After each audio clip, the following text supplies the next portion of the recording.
Hey guys, so today I'm going to a golden gala for St. Jude in Washington DC. So I'm currently in Washington DC, and it's for Allsac. Allsac's doing like a fundraiser for they're like a fundraising thing for St. Jude. They're doing a fundraiser for St. Jude. So I'm gonna be speaking. I have like a 10-minute speech I have to do, so I'm kind of nervous for that. I have a 10-minute speech I have to do, and I have to speech after a congressman. Very nervous, but yeah, and I just wanted to take y'all along. I'll like film there and stuff because I asked them and they said I could film there. I just wanted to show you my dress. It's from Dillard's. It's the Be Darling dress, and my shoes are from Dillard's as well. I think, yeah, they're from Dillard's as well. And I just also wanted to show you this makeup look, which I'll show you in a minute. It's like goldy, which I got this palette from Walmart that I was showing it, and it's like from Hard Candy, and I love it so much. It's like this little gold part right here. It's very pretty, but yeah. Also, I wanted to show this bathroom. It's really weird because like it just has this one little glass thing, like you can't move it. So whenever I was going to take a shower, I was like pulling it, trying to move it. It was really embarrassing. So yeah, I guess I will show you my makeup now.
chest, why I had no hair, or why I had to wear a mask when my blood counts were low.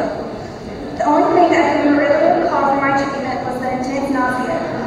So apart from seeing photos and watching the video of my No More Chemo party, where all my doctors and nurses sang to me the infamous song, "Pack your bags, get out the door, you don't need chemo anymore," my memories at St. Jude are of the people who took care of me.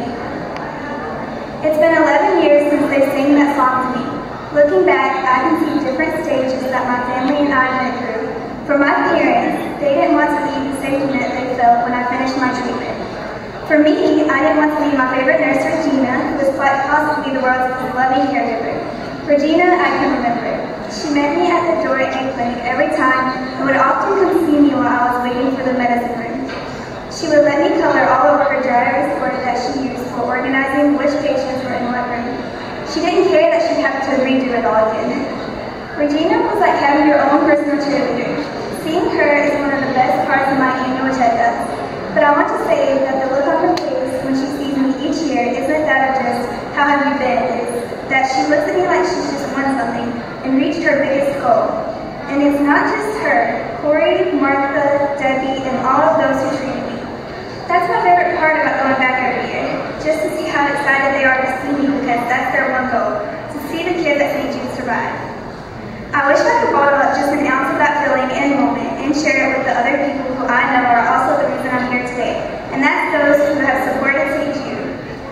I remember my brothers, Freddie and Justin, often coming with me during my treatment, and one day they met Daryl, a patient who was their age. They became friends, and I think my brothers only wanted to go to the hospital to clear their own brother to be with their little sister. One day, Daryl gave my brothers 5 giant-sized Pokemon cards each, and told them they were his new adopted family. Less than a month after he gave them those cards, Daryl lost his battle with cancer. Today, I know my brothers still have those cards, and I know they'll never forget Daryl, who would have graduated high school 2 years ago when my brother Justin did. I didn't fully comprehend what cancer was about until I got older. I'm in the St. Jude Life program now, which is a research study on survivors to help researchers learn about late effects of cancer therapy. St. Jude always treats the patient and not the disease. But the cool thing, well, I think it's cool, is that during my checkups, even though my parents are there, the doctor speaks directly to me and they make sure I know everything that is going on with my health because they're teaching me to have full control and knowledge for my adult life. I did have my annual checkup and visit for the Life program last month, and as I was leaving the waiting room, I saw a little girl who was about 3, and she was laughing and pointing at a pair of shiny sandals. My mom said she reminded her of me when I was little because while waiting for my appointments, I used to look at fashion magazines, and when the nurses or anyone would ask me what I wanted to be when I grew up, I'd say I'm a fashion designer. Even though I can't really draw a convincing stick-made figure or sew a button on a shirt, that's what I wanted to be. I was always fascinated with styles from different decades, and especially from the 1920s to the 1960s. But had I been born during that era before St. Jude opened their doors, I would only have had a 4% chance of surviving. The type of cancer Daryl had at St. Jude is currently making a new anti-neuroblastoma antibody for destroying microscopic disease to increase survival rates. The little girl who loved the sparkly sandals and is currently in the middle of her treatment, she probably already has her favorite nurse like my Regina, and I know she's at the best place on earth to help her. I'm a sophomore in high school, and I'm doing normal things like going to the football games with friends, worrying about what dress to wear for homecoming, and stressing over my grades.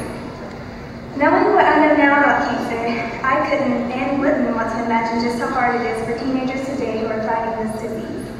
I know that they are so courageous because they're fully aware of what they're facing, and their world isn't about those normal things teenagers should be worrying about. That's why I hope and pray that St. Jude will forever receive the support that it needs to help find cures. Danny Thomas once said, "Success has nothing to do with what you gain in life or accomplish for yourself. It's what you do for others." So when I try to think about what word best describes St. Jude, other than all the many possible great words like a place of hope, love, and compassion, I think of the word pioneer, because we all can be pioneers like Danny Thomas in the fight against childhood cancer. Dr. Donald Pinkel, one of the greatest pioneers at St. Jude, discovered in 1968 that instead of giving one drug at a time for treating acute lymphoblastic leukemia, giving patients a Combination of medicines increase survival. He wasn't just looking to extend lives, he was looking for a cure. Then you have the patients who are pioneers. I met a St. Jude patient who was a few years older than my parents, and he was talking to me about what treatment was like when he was young versus my treatment. He said I was lucky to have my Hickman line for it because he was basically like a pincushion. Learning from his treatment helped patients following him. Dara was a pioneer, and the little girl who likes sparkly shoes being treated today will be a pioneer. Suzanne, one of the medicine room nurses, whose method of setting me up to be comfortable while getting chemotherapy included a blanket from the blanket warmer, packets of crackers, Sprite, what she called a bean bowl to throw up in, and stickers to play with. All the nurses there have their little pioneering methods to make patients comfortable. People like my grandpa, who up until he passed away, was a partner and hope for St. Jude for almost 14 years. Because those people help fund the pioneering research. We all can be pioneers in some way. Those who support St. Jude allow it to grow. A lot has changed just from when I started in 2002. The Memphis Grizzly House, now called Tri-Delta Place, which is a place on campus for families to stay during their visit. The Chili's Care Center, which has state-of-art diagnostic imaging and therapeutic radiology. And the K Cafe, where you eat lunch with patients, researchers, nurses, physical therapists, volunteers, and your doctor, all open throughout the years. So along with the hospital campus continuing to grow, the survival rates are growing as well. I believe we all have that watershed moment in our lives where we want to do something good and help others. I think charity sees the need and not the cause. Through charity, I know St. Jude definitely sees the need. I celebrated my second birthday at St. Jude on the second floor. In 2 days, I celebrate my 16th birthday at home with my family during National Childhood Cancer Awareness Month. It will never be lost on me or my family that because of those who love and support St. Jude, and because of promise made by Danny Thomas, I'm still here today. St. Jude will always be a huge part of my life and will forever be the true north on the compass of my soul. Thank you.